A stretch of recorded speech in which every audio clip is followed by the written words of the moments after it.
Bueno, buenos días, bienvenidos una vez más allá a la penúltima sesión de nuestras jornadas de emprendimiento Sé tu propio héroe, en conjunto con Fundación Azteca, Caminos de la Libertad y la Fundación para la Educación Económica. El día de hoy tenemos un conferencista de verdad de lujo, es de nuestros mejores conferencistas en este tema de economía y principios de la libertad y libertad individual. Y bueno, se los voy a presentar. Él es Sergio Adrián Martínez.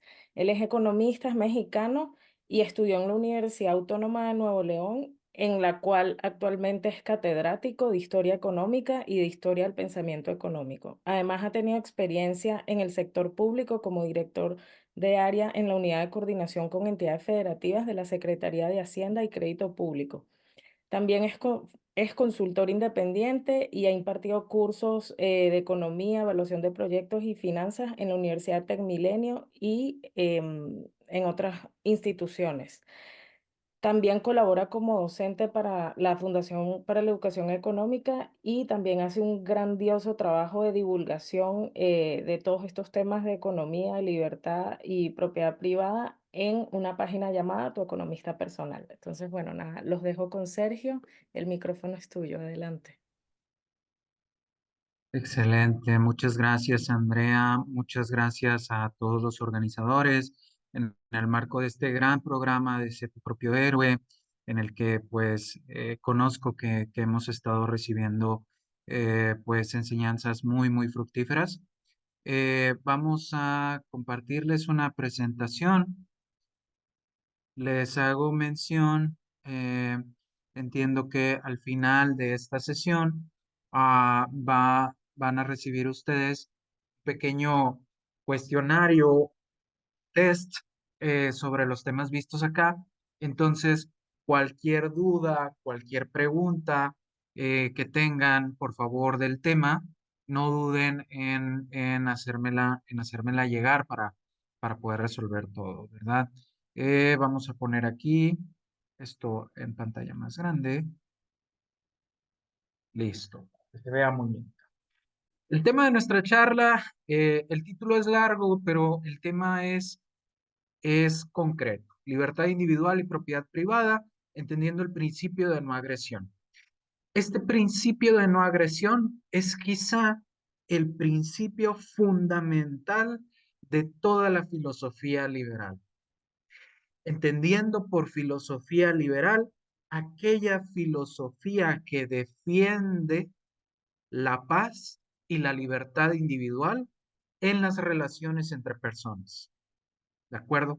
Entonces, el principio de no agresión va a ser el tema principal de esta plática y créanme que aunque mucho de lo que vamos a hablar acá va a sonar de sentido común, en la realidad vemos que la gente tiene muchas dificultades con este concepto.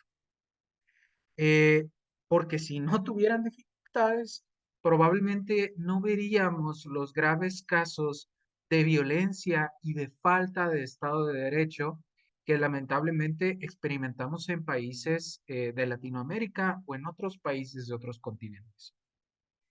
Entender este principio, antes de pasar con otras láminas, entender este principio fue fundamental para mí para darme cuenta de que yo era liberal. La primera vez que yo me topé de frente con este principio y que lo entendí bien fue leyendo un libro que les recomiendo muchísimo, que se llama Manifiesto Libertario de Murray Rothbard. Y cuando yo leía a Rothbard y leía lo que escribía, y leía sobre este principio, yo caí en la cuenta de que yo quería defender esas ideas de ahora en adelante. Entonces, si bien yo había leído a otros autores liberales antes de este señor, antes de Rothbard, fue con la lectura de este señor que yo me di cuenta de que defender estas ideas valía la pena y de que podían causar un cambio grandísimo en una sociedad como México. en la que no estamos acostumbrados a pensar, lamentablemente, en estos términos. Pero bien, vamos a comenzar ya con materia. Para entender esta charla, ustedes nada más necesitan entender lo que ya desde niños entendían. Ya desde niños, ustedes aprendieron algunas lecciones fundamentales. Cuando eran niños, ustedes aprendieron a no mentir, no pegarle a otros, no golpear a otros y no tomar lo ajeno sin permiso. ¿Sí? O sea, cuando éramos niños, nuestros papás nos decían, no digas mentiras, es decir, no estafes a la gente, cumple tus promesas, honra tu palabra, ¿sí? La palabra pesa, lo que dices tiene consecuencias, entonces debes conducirte con honestidad, debes ser honesto. Tus papás te dijeron, no le debes pegar a otros. A veces es cierto, cuando éramos niños nos daban ganas de soltarle un golpe a otra persona, quizá, o a otro niño, para conseguir algo, pero nuestros papás nos educaron para no hacerlo, para reprimir esos deseos, ¿verdad? Esos deseos malos y para no hacerle daño a otros. Y también nos enseñaron nuestros papás a no robar, no tomar lo que no es nuestro, no tomar lo ajeno, pedir permiso si queremos usar algo que no es nuestro, ¿sí? Estos tres, estas tres lecciones que aprendimos desde pequeños, de cierta manera, forman el núcleo de lo que debemos entender como principio de no agresión, ¿sí?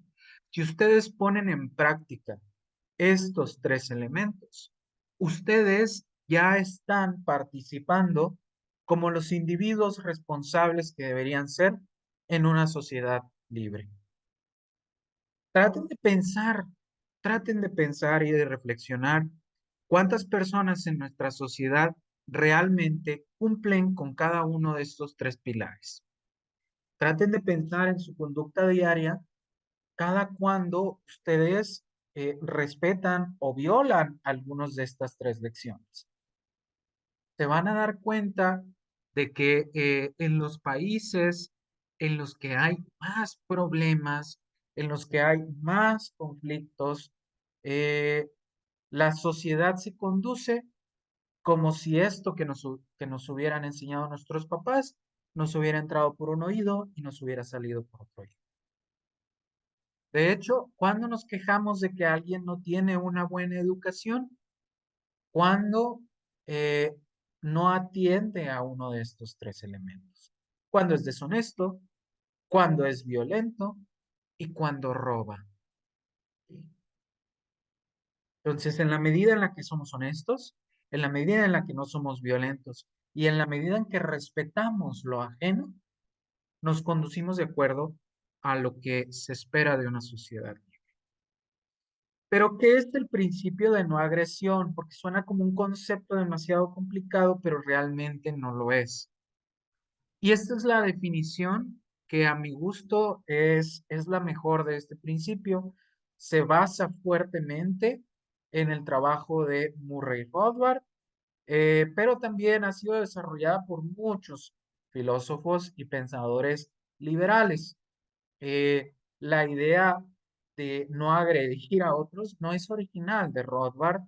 Liberales antes de él, como Mises, o incluso en la obra de Adam Smith, que fue un economista que vivió hace más de 200 años, encontramos ya los elementos de este principio.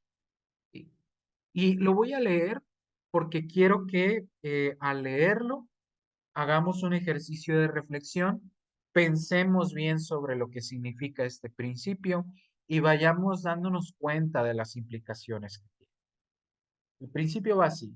En una sociedad libre, nadie debe iniciar un acto de violencia contra una persona o contra la propiedad que haya adquirido de manera justa.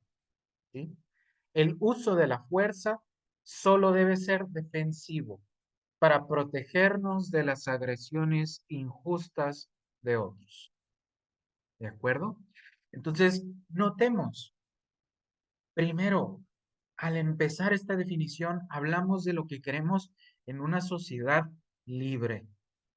En una sociedad que no es libre, este principio no se cumple ni por asomo, ¿sí? Este es un principio que rige sociedades libres, sociedades en las cuales tú eres libre de emprender, de intercambiar, de poseer cosas, de dar a cambio tus posesiones por las posesiones de otros y de seguir tus sueños, de arriesgar y de obtener las ganancias o sufrir las pérdidas de tus decisiones, ¿vale? Eso es lo que define una sociedad. Y vean, decimos que bajo este principio nadie debe agredir a otro, nadie debe ser violento contra otro, y la violencia solo se debe reservar a aquellos casos en los que otra persona ha comenzado un acto de violencia injusta contra nosotros. ¿Qué quiere decir? Que yo no debo golpear a alguien, y si llego a golpear a alguien, solo debe ser en respuesta a que está cometiendo un acto de violencia en mi contra, y es la única manera en la que yo me puedo defender de alguna manera y anular, neutralizar la amenaza, ¿vale? Este es el principio de no agresión.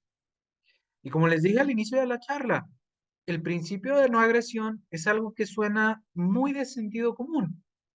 Eh, Cualquier persona que escucha, que lee sobre el principio de no agresión, pues de inmediato dice, claro, esto pues tiene todo el sentido del mundo. Yo también es algo que yo también defendería, es algo que es evidente que vale la pena defender, pero créanme que si realmente esto que parece de sentido común fuera absorbido plenamente por todos, viviríamos en una mucho mejor sociedad de la que vivimos ahora.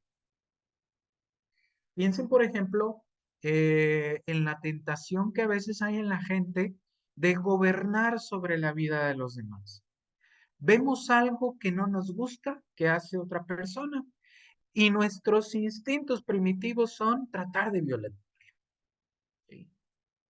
Eh, Cuando el hombre era cazador-recolector, dependía fuertemente de la violencia en sus relaciones con otras personas, ¿sí? En aquel estado primitivo, el hombre gobernaba sobre otro mediante el uso de la fuerza y el fuerte, el más fuerte o el más violento, probablemente tenía mejores oportunidades de sobrevivir que personas más débiles o que personas no tan violentas o no tan agresivas. De manera que, nos guste o no, parece que traemos por ahí, ¿verdad? Inscrito en nuestro código genético una propensión a la violencia. Siempre que vemos algo que nos gusta, queremos de alguna manera agredir. Pero también tenemos inscrito por ahí en nuestro código genético, como diría Adam Smith, esa simpatía por el sufrimiento de los demás que nos hace darnos cuenta de que deberíamos evitar ser tan violentos como parece que estamos programados para ser. ¿Sí? Entonces, una sociedad libre es una sociedad en la que los individuos refrenan esas actitudes primitivas, ¿verdad? De golpear y agredir. Ahora, es bien importante comprender que la violencia puede tener dos matices, ¿sí? Y ya lo hemos hablado, pero quiero que quede aquí bien asentado. Hay violencia defensiva que sirve para proteger nuestra propiedad o nuestra integridad de la violencia que alguien más inicia contra nosotros. Y hay la violencia ofensiva, que es la violencia que usamos para dañar la propiedad o la integridad de otra persona. Si yo tomo una llave, si yo tomo la llave de mi casa, ¿verdad? Y la uso para el automóvil de un vecino, pues yo estoy usando violencia ofensiva, estoy dañando su propiedad. Fíjense el ejemplo de violencia que yo acabo de usar. Normalmente pensamos en violencia física, ¿verdad? O verbal, ¿sí? Hemos pensado, nos han educado sobre esos dos tipos de violencia, la violencia física, la violencia verbal, la violencia emocional, pero aquí yo también estoy diciendo que hay violencia contra la propiedad de otra persona. O sea, la violencia física, pensamos típicamente en, ay, alguien me pegó, alguien me jaloneó el cabello, ¿verdad? Pensamos en violencia emocional, como cuando alguien pues, nos dice cosas que de alguna manera hieren nuestras emociones. Pensamos en violencia, eh, pensamos en violencia verbal, cuando alguien de alguna manera pues, nos ofende con algo que dice, ¿verdad? O con alguna palabra muy maliciosa, pero raramente o a veces no pensamos tanto en la violencia que hay contra el patrimonio de otra persona, ¿sí? Si yo tomo algo que no es mío, ya estoy ejerciendo un acto de violencia, ya estoy agrediendo, estoy iniciando una agresión, ¿de acuerdo? Ah, incluso si yo tomé el gansito del refrigerador, ¿verdad? Ese pastelillo del refrigerador que yo sabía que no era mío y me lo comí, ya estoy siendo violento. A veces no pensamos que eso también es violencia, pero también es violencia. Cuando yo eh, tomo un billete de un fajo de billetes de otra persona, lo uso para un fin en particular y digo, ay, no pasa nada, después le pago, ya estoy iniciando un acto de violencia, porque estoy haciendo algo contra el consentimiento de otra persona, estoy haciendo algo contra su propiedad justamente adquirida. ¿Sí? Cuando yo voy a un Airbnb, ¿verdad? Cuando yo rento un cuarto por Airbnb o rento un departamento por por alguna otra vía, por algún otro camino y perjudico la propiedad del departamento o del Airbnb en el que estoy, yo estoy ejerciendo también un acto de violencia. Ahora, en una sociedad libre, entendemos por agresión propiamente a la violencia ofensiva, aquella violencia que usamos para dañar la propiedad o la integridad de otra persona. ¿De acuerdo?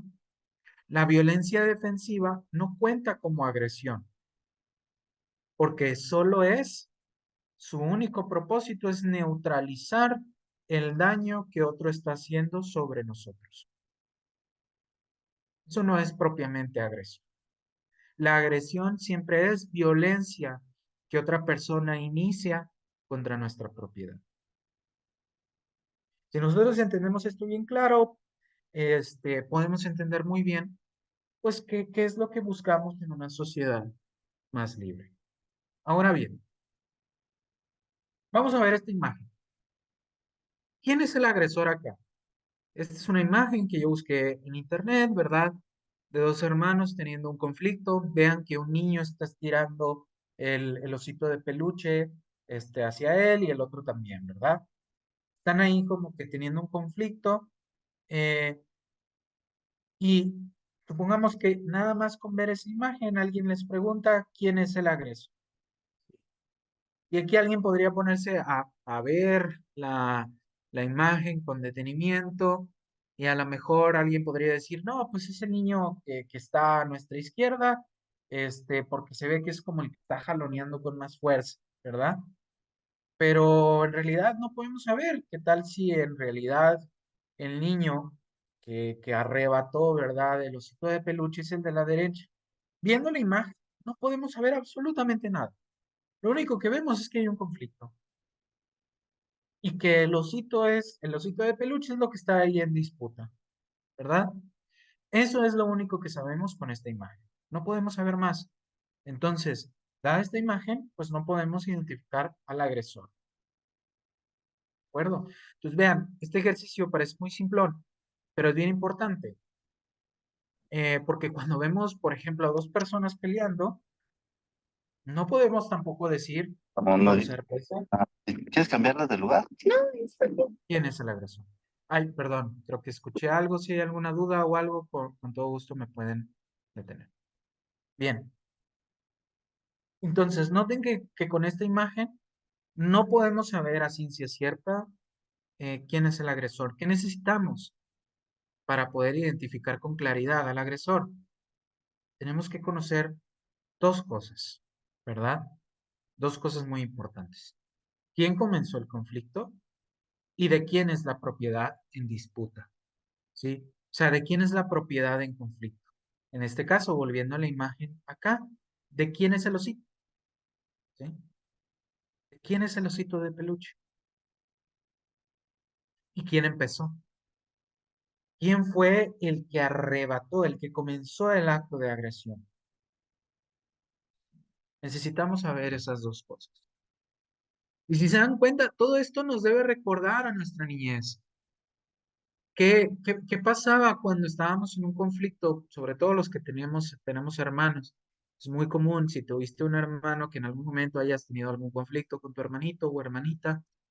eh, y lo primero que hace uno cuando es niño, ¿verdad? Y llegan los papás a tratar de resolver el conflicto es, él empezó, ¿sí? Es decir, lo primero que hacemos es acusar al otro hermano de que fue él quien empezó. Eso es lo primero que hacemos. ¿Por qué? Porque intuitivamente comprendemos que hay una carga de culpabilidad sobre el que inicia el conflicto, ¿sí? Eso lo entendemos intuitivamente, ¿vale? Entonces, por eso una foto no nos sirve para detectar un caso de agresión. Necesitamos conocer la historia. Necesitamos ver eh, esa línea de tiempo, ¿verdad? En la que transcurrió el conflicto, cómo empezó y cómo ha evolucionado. Pero sobre todo y más importante, y esto lo debí poner en negritas, más importante para distinguir quién es el agresor en un conflicto, es distinguir de quién es la propiedad en disputa, de quién es la propiedad del osito de peluche. Si la propiedad del osito de peluche es del niño que está a la derecha, entonces muy probablemente el agresor es el niño que está a la izquierda, ¿sí?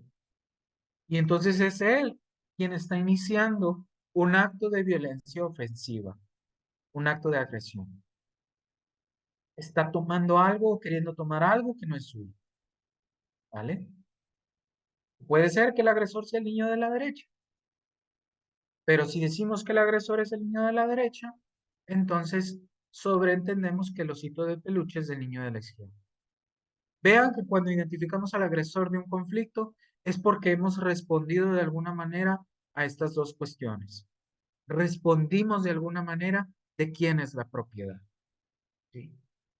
Siempre que decimos, él es el que empezó, él es el que está obrando mal, implícitamente hacemos un juicio de valor de quién es la propiedad que entró en el conflicto. Y noten que la palabra propiedad entra aquí y es bien importante. Entonces es por esa razón que tenemos que definir, tenemos que hacer un ejercicio para definir adecuadamente qué es la propiedad, qué debemos entender por propiedad y más aún, qué debemos entender por derechos de propiedad. Este concepto de derechos de propiedad es un concepto clave y es un concepto nuclear en la filosofía liberal y sin él no podemos llevar a cabo o conducirnos de acuerdo con el principio de no agresión apropiadamente. Entonces, el concepto de principio de no agresión y el concepto de derecho de propiedad van de la mano. Son conceptos súper importantes. Yo no sé, si vayan a volver a ver este concepto de derechos de propiedad más adelante en su vida. Aprovechen, si esta va a ser, quizá para algunos va a ser la última vez que lo ven, no sé, esperaría que no, sobre todo si estamos teniendo más charlas con FI, pero hay muchas personas que no se han puesto a reflexionar sobre este concepto y que deberían, ¿eh? Porque cuando entendemos bien el concepto de derechos de propiedad, cuando entendemos bien la diferencia entre lo que es tuyo y lo que es mío, y las circunstancias bajo las cuales podemos cooperar, siguiendo esa restricción, entendemos qué es lo que necesita una sociedad para ser más libre. Algo que yo les puedo decir es que en México, y digo México porque es mi país y es el país que conozco más, pero sé que no es una situación exclusiva de México, puedo decir con el corazón en la mano que en México mucha gente no entiende este concepto. Entiende un poco de manera intuitiva la diferencia entre lo tuyo y lo mío, pero no se preocupa lo suficiente por este concepto, porque si la gente se preocupara realmente por este concepto, haría muchísimo más para tratar de proteger su propiedad de las agresiones que constantemente se ciernen sobre lo que es suyo. En fin, vamos a leer esta definición que me parece a mí súper importante y probablemente ustedes ya la leyeron viendo aquí la presentación. Derechos de propiedad. Un derecho de propiedad es la autoridad exclusiva para decidir cómo usar recursos. Fíjense, ya desde aquí podemos ir entendiendo bien este concepto. Es la autoridad exclusiva, ¿sí? Entonces, significa que es una autoridad mía y no de otros, para decidir cómo usar un recurso. Y un recurso puede ser un montón de cosas, ¿verdad? Por ejemplo, aquí a mi lado tengo mi celular. Este es un recurso para mí, ¿sí? No, o sea, no pensemos en recursos como meramente los recursos naturales que están así en el suelo o en la naturaleza. No, recurso es todo aquello que podemos usar para alcanzar un fin, ¿vale? Esta computadora desde la cual yo les estoy hablando para dar esta charla es un recurso. La cámara con la cual se está grabando esta charla es un recurso. El cargador de la laptop de con la cual estoy dando esta charla es un recurso. Todo es un recurso, ¿sí? La manzana es un recurso. La caja de huevos que tengo ahí para hacerme mi desayuno es un recurso. El departamento en el cual me encuentro es un recurso. Todo es un recurso. Un recurso es simplemente un medio del cual disponemos para alcanzar un fin, ¿sí? Para satisfacer una necesidad, para incrementar nuestra satisfacción de alguna manera. Y un derecho de propiedad, estoy diciendo acá, es la autoridad exclusiva para decidir cómo usar un recurso.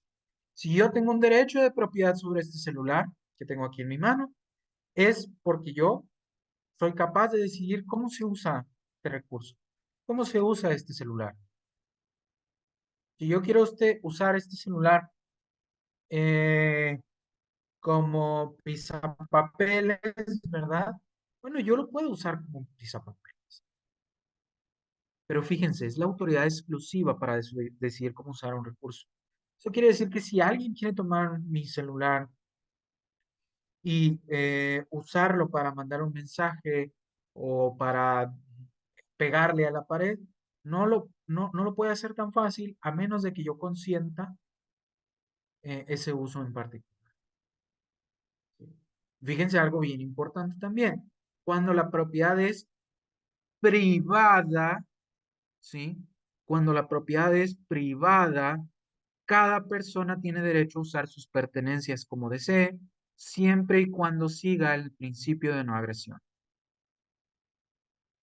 ¿Sí? Propiedad privada es es una base fundamental de una sociedad libre. Sin propiedad privada, simplemente no puede haber personas libres. ¿Sí? Y esto puede ser chocante para algunas personas que no se han puesto a reflexionar lo suficientemente sobre esto, porque estamos acostumbrados a que obviamente compartir es bueno, no tan obvio, quizá, pero aprendemos desde niños la importancia de compartir en el hogar en el que vivimos, cuando crecemos, pues a veces tomamos de todo, ¿verdad? eh, Tomamos el pastelito que está en el refri, no nos preocupamos mucho quién lo puso ahí. Esas son las reglas, que a lo mejor funcionan más o menos bien dentro de un hogar, pero en la vida en sociedad, sobre todo en sociedades grandes, de gran número en las que vivimos, No nos podemos conducir de esa forma, pensando que todo es colectivo, pensando que todo debería ser de todos. Esta idea de que todo debería ser de todos sedujo a muchos filósofos y a muchos pensadores a lo largo de la historia y malamente los condujo eh, a defender tiranías o a defender sociedades fuertemente reguladas y gobernadas por el Estado. Eh, Incluso filósofos que a lo mejor han escuchado, porque seguramente los han escuchado, incluso filósofos como Platón defendían que no hubiera propiedad privada, ¿sí? Para Platón, el estado ideal de la sociedad era un estado donde todo era comunal, incluyendo hasta la esposa, ¿eh? Así, así de radical era Platón. Eh, y no solo Platón, muchos pensadores después pensaban así, pensaban que la propiedad no debía ser privada, que la propiedad debía ser colectiva, comunal.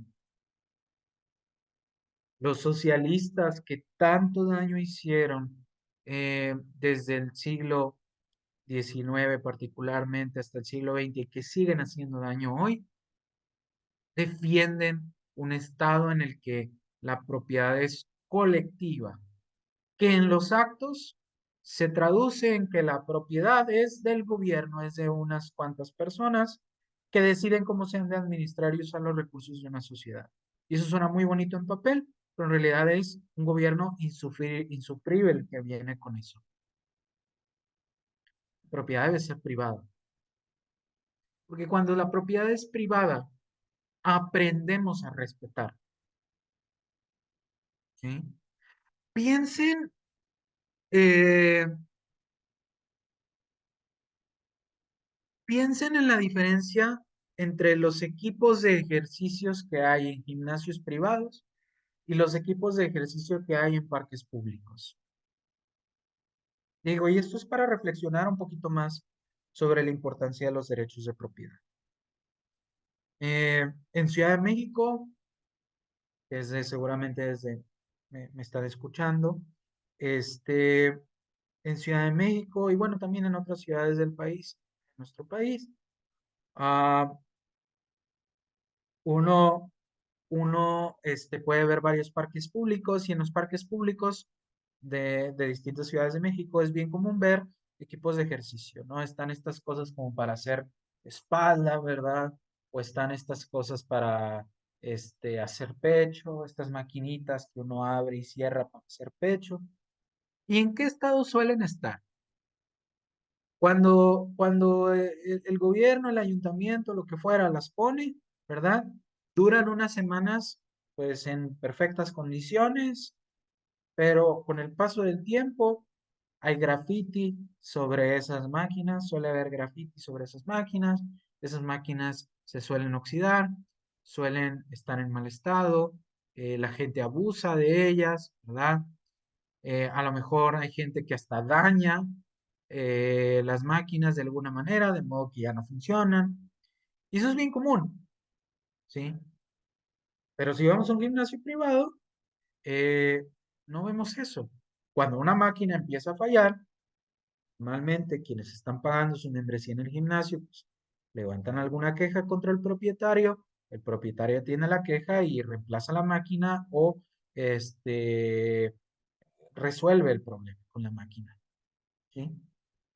Porque esa diferencia en el cuidado que se le da a las distintas máquinas, bueno, que cuando algo parece ser de todos, en realidad no es de nadie y nadie tiene un incentivo claro a cuidarlo.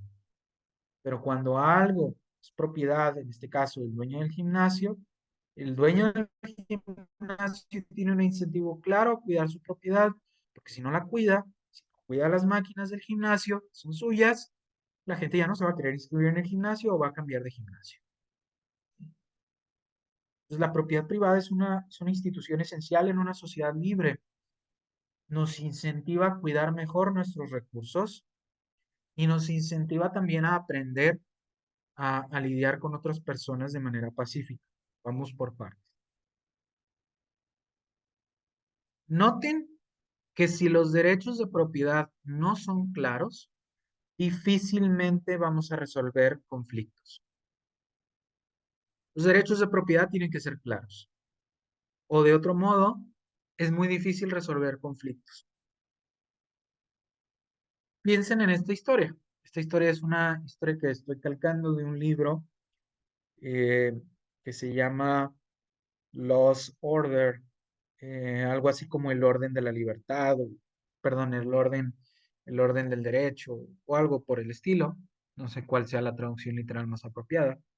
Es un libro de David Friedman, que es el hijo de Milton Friedman, los dos grandes liberales. Milton Friedman ya falleció hace mucho, David le sobrevive, grandes liberales, grandes escritores de economía.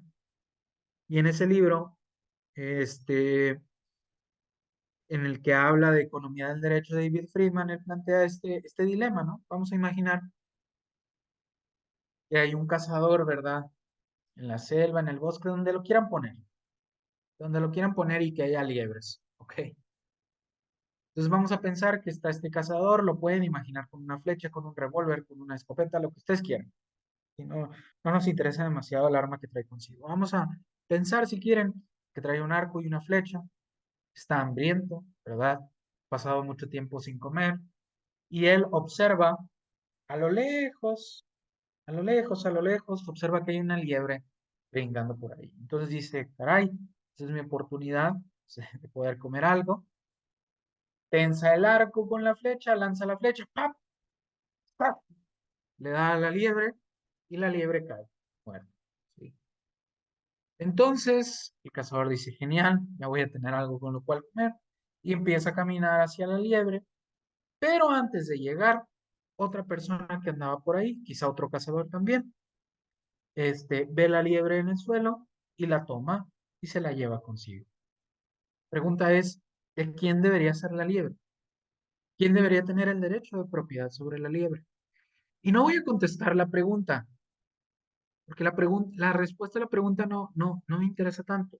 Lo que me interesa es que vean que hay situaciones en las cuales es un poco difícil decir, definir derechos de propiedad. Alguien podría decir que el derecho de propiedad sobre la liebre debería pertenecer a la persona que la vio primero en el suelo y que la tomó. ¿Sí? Y alguien podría decir, no, claro que no. La liebre debería ser de quien la cazó, de quien la vio primero y la cazó y le disparó con la flecha. ¿Sí? No me importa tanto de qué lado se pongan. ¿Vale? Esa es una discusión que da para otra charla. ¿Sí? Y que nos podría llevar a otro tipo de reflexiones. Aquí no me importa contestar eso.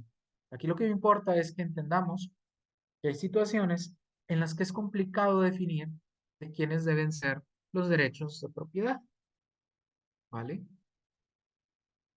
Cuando los derechos de propiedad no son claros, hay conflictos. Piensen en lo difícil que hubiera sido definir quién es el agresor en la imagen que vimos anteriormente de los niños jaloneando un osito de peluche si no supiéramos de quién es el derecho de propiedad del osito.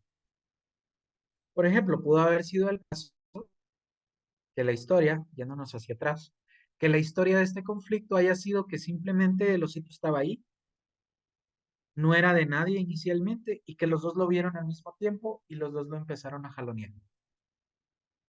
¿Sí?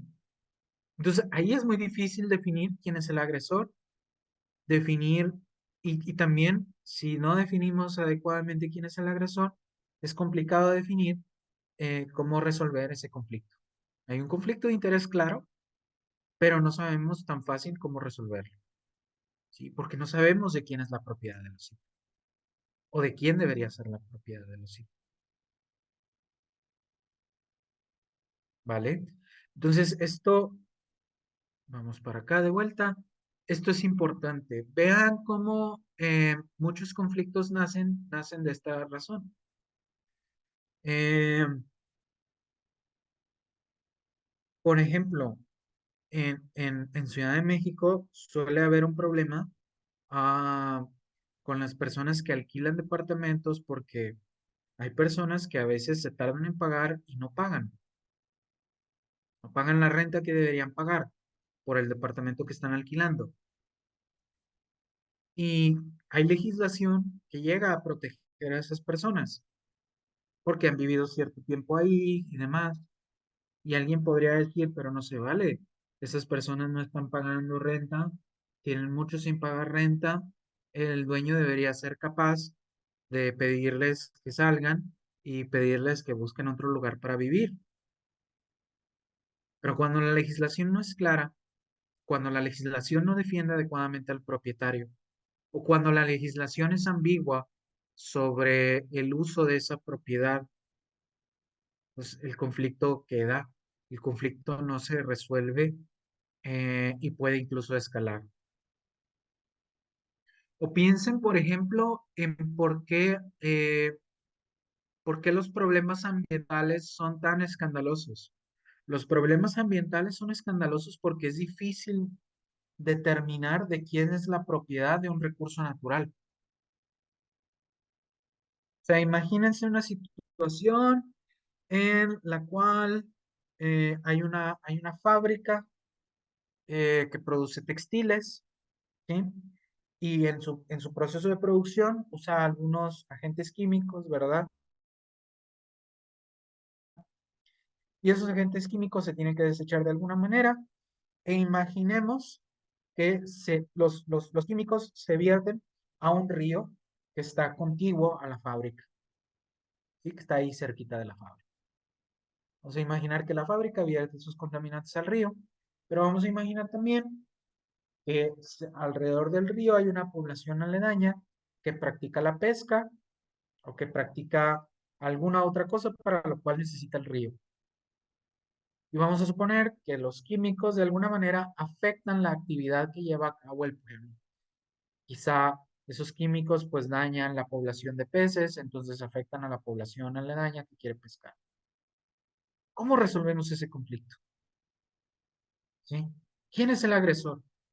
Nuevamente tenemos que preguntarnos, bueno, ¿de quiénes son los derechos de propiedad sobre el río? Si los derechos de propiedad sobre el río pertenecen al pueblo aledaño, entonces es claro que el agresor es la fábrica. Pero si los derechos de propiedad pertenecen inicialmente a la fábrica, entonces no necesariamente hay agresión alguna. Pero si no son claros los derechos de propiedad que hay sobre ese recurso, sobre ese río, no es claro quién es el agresor y es difícil resolver el conflicto. De alguna manera, la sociedad tiene que determinar de quién va a ser el derecho de propiedad sobre ese río para de alguna manera encontrar formas de resolverlo. ¿Vale? Entonces, eso es algo que quiero que reflexionen también. Cuando los derechos de propiedad no son claros, difícilmente resolvemos conflictos de interés y es ahí cuando hay situaciones de violencia o agresión que pueden llegar a escalar, a escalar, a escalar, a escalar, a escalar, a escalar. ¿Sí? Y estos conflictos de derechos de propiedad son históricos. Ustedes recordarán incluso historias bíblicas sobre conflictos de derechos de propiedad. Recordarán, por ejemplo, esta historia famosísima del rey Salomón y de las dos madres que llegan reclamando, una madre reclamando que la otra se llevó a su hijo, porque se le había muerto otro hijo a una de las señoras, entonces una de las señoras toma el hijo de otra mujer, se lo lleva frente al rey Salomón y le dicen al rey Salomón que resuelve el conflicto. Y bueno, no les spoileo la historia, vayan y lean la Biblia, vayan y lean cómo se resuelve esa historia. Pero lo que hace el rey Salomón en la historia es que encuentra una forma ingeniosa de hacer que se revele en el conflicto de quién es el niño, ¿sí? En este caso es como, entre comillas, la propiedad. Obviamente no hay propiedad sobre una persona, pero queda claro de quién es el niño. Pero no siempre tenemos Salomones alrededor con los cuales sea fácil distinguir de quién es la propiedad de algo, de manera que podamos resolver un conflicto. La propiedad privada es bien importante entonces porque nos ayuda a resolver conflictos de manera pacífica. Vuelvo en este ejemplo podemos usar cualquiera de los ejemplos que hemos dicho acá. Podemos ir al conflicto del cazador y del otro señor que coge la liebre. Si no Si no encontramos de quién es la propiedad de la liebre, ¿qué va a pasar? Van a estar ahí los dos, en conflicto. Lo que probablemente va a pasar es que la violencia va a escalar. O el cazador se va a enojar y le va a dar con el arco en la cabeza a la otra persona, o la otra persona va a sacar algo para atacar al cazador. Y el conflicto, en lugar de resolverse, en lugar de disiparse, va a crecer, va a escalar la violencia. O pensemos en el problema del río, ¿sí? Y de la fábrica y de la población. Si no se resuelve de quién es la propiedad sobre el río, de alguna manera, los pescadores van a amotinarse en contra de la fábrica, o van a llegar y van a protestar con cárteles y demás, o los de la fábrica van a de alguna manera presionar contra la población para que dejen de estarse quejando sobre el uso del río. ¿Y por qué entonces es importante la propiedad privada? Porque queremos paz. La violencia es sumamente costosa. Ninguna sociedad en la cual la violencia sea la manera en que se conducen las cosas logra sobrevivir a largo plazo. Es por eso que es bien importante entender esto. Los países más ricos protegen los derechos de propiedad privada y han seguido el principio de no agresión mejor que otros países.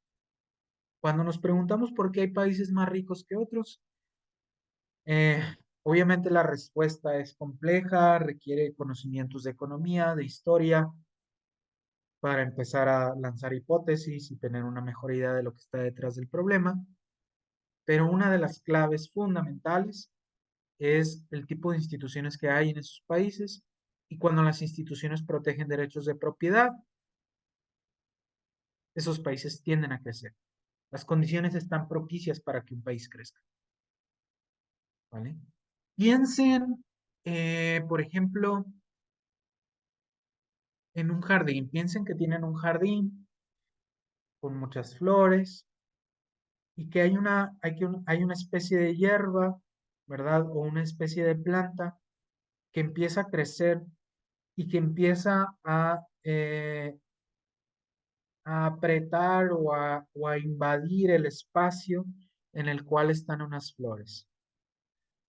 Si dejamos que esa hierba crezca demasiado, eh, pues las flores no van a poder crecer adecuadamente, no van a recibir suficiente sol, no van a recibir suficientes nutrientes, no van a crecer, incluso pueden llegar a morir. Entonces, ¿qué tiene que hacer un jardinero? Tiene que atender el problema, tiene que impedir el crecimiento de esa hierba mala, o de esa planta mala, de esa planta invasora. eh, Tiene que detener la agresión de alguna manera, porque solo deteniendo la agresión, las flores pueden crecer adecuadamente. Es lo mismo en una sociedad, ¿sí? Pensando en que las personas somos como especies de flores, ¿verdad? Las personas solo pueden florecer bien cuando hay instituciones que las protegen de la agresión. Y aquí hice una pregunta, esta pregunta es bien importante, ¿sí? Ya estamos hacia el final de la presentación. Y esta pregunta es bien importante. Si las personas deben seguir el principio de no agresión, es decir, si las personas no pueden recurrir al tipo de violencia ofensiva que tanto nos preocupa, ¿cómo entonces han de conseguir lo que desean? ¿Cómo entonces pueden satisfacer sus deseos? Bueno, deben persuadir a otras personas o deben ofrecer algo de valor. Si yo quiero algo que le pertenece a otra persona, ¿qué debo hacer? Pues debo convencerla de alguna manera de que me lo dé, o de que me lo preste por algún tiempo, ¿verdad? Si yo quiero una manzana que otra persona tiene, debo convencerla de alguna manera, ¿verdad? De que me dé la manzana, o debo ofrecerle algo a cambio. Le debo dar, por ejemplo, un billete, o le debo dar algún otro bien que él valore más que la manzana. Debo ofrecer valor. Eso sí, otra vez, no puedo recurrir a la violencia. Sí, porque si quiero la manzana de otra persona, también otra ruta que podría tomar es pegarle, ¿verdad? Pegarle en la cabeza y tomar su manzana. Pero pegarle en la cabeza y tomar su manzana es un acto que viola el principio de no agresión y es algo que definitivamente no quiero en una sociedad libre. Pues vean, cuando las sociedades siguen el principio de no agresión, deben constantemente estar pensando en ofrecer algo de valor. Imaginen entonces una sociedad en la cual estemos pensando una y otra vez cómo enriquecer a los demás, cómo ofrecer valor. ¿Sí? Imaginen una sociedad en la que cada persona pueda seguir sus sueños sin la amenaza violenta de otros. Imaginen una sociedad en la cual puedas dar rienda suelta a tu creatividad, en la cual tú puedas empezar un negocio y no haya un gobierno diciéndote, no puedes comenzar tu negocio sin esto, esto y esto, o te voy a poner tantos impuestos, te voy a poner tantas regulaciones, te voy a te voy a violentar, te voy a agredir de esta manera.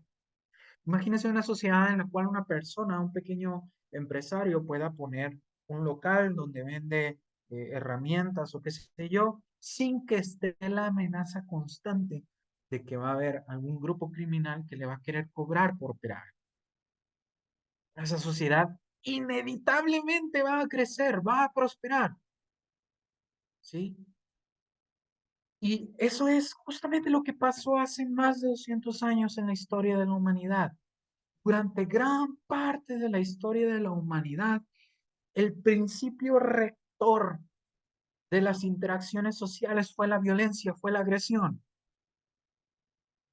Es solo alrededor del siglo XIX, XVIII también, tras una serie de muchos accidentes históricos, que en las sociedades se empieza a reconocer este principio de no agresión, que las sociedades empiezan a experimentar con hacer las cosas sin violentar a los demás, que las sociedades empiezan a experimentar con permitir que cada persona haga lo que se le dé la gana mientras no vulnere los derechos de propiedad de los demás. Y es cuando las sociedades logran experimentar con eso, que ¡pum!, la humanidad se dispara y alcanza unos niveles de bienestar que jamás había visto. Entonces, si ustedes toman a alguien de los tiempos de Jesús, ¿sí? O sea, de los inicios, de los tiempos de Jesús, y la transportaban 1000 años más adelante, esa persona 1000 años más adelante no iba a ver un mundo muy diferente. Pero si luego tomaban esa misma persona de los tiempos de Jesús y la transportaban a 1900 y algo, esa persona se iba a asombrar totalmente con todo lo nuevo que había.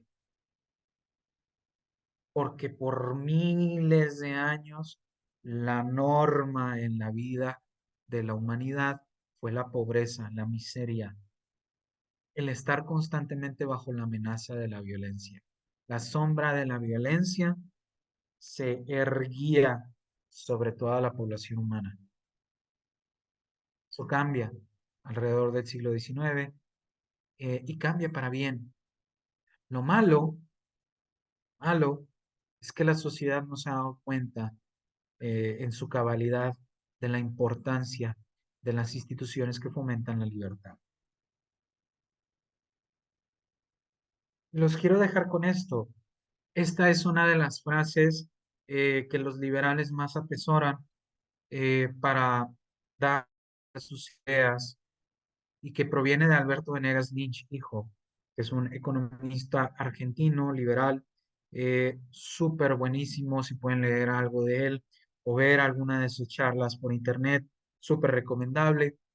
Y en lo que dice aquí es que el liberalismo es el respeto irrestricto a los proyectos de vida de otros.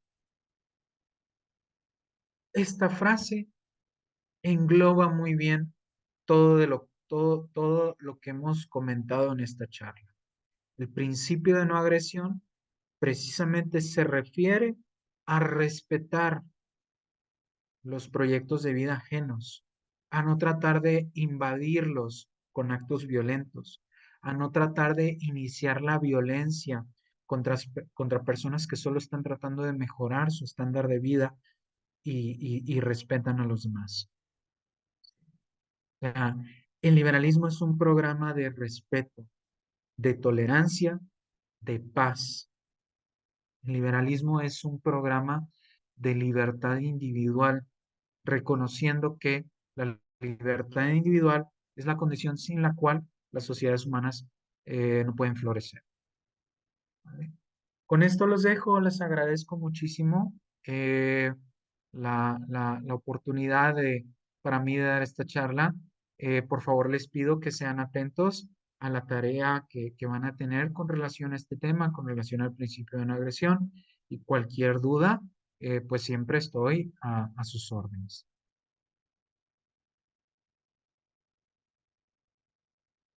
Muchísimas gracias, Sergio. Si tienen alguna pregunta, pues como siempre esperamos un rato y pueden hablar por micrófono o escribirla en la cajita de preguntas también y con gusto yo se la leo a Sergio.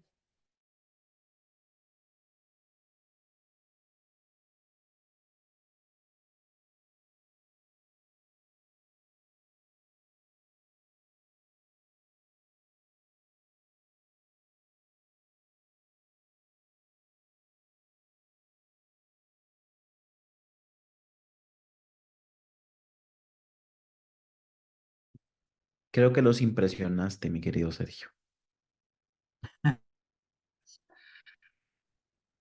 También saben que pueden escribirla a su correo y con gusto Sergio por allí también les va a aclarar cualquier duda que tengan.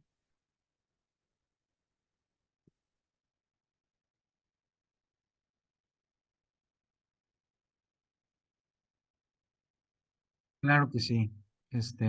Estas ideas, luego, como decía, parecen muy de sentido común, y por eso a lo mejor no hay tantas dudas. Todos estamos de acuerdo que no debemos iniciar violencia contra otras personas o contra su propiedad, pero sí es muy evidente, creo, en nuestras sociedades, sobre todo latinoamericanas, que a pesar de que esto parece de sentido común, no se termina de comprender. Nos gana ese sentido primitivo de querer invadir la propiedad de los demás o hacerles daño y no debería ser. En la medida en que olvidemos, en que dejemos ese instinto primitivo, pues vamos a prosperar como sociedades. Claro que sí, Sergio. Bueno, nada, muchísimas gracias. Les agradezco mucho por haberse conectado, por estar atentos y nada, los invito a que se conecten a nuestra última sesión la próxima semana, que va a estar muy buena. Y bueno, nada, agradeciéndoles como siempre el haberse conectado y el estar aquí y también agradeciendo a los que la van a ver en diferido eh, por acompañarnos, ¿no? En estos minutos. Bueno, muchísimas gracias. Adiós. Hasta luego. Gracias.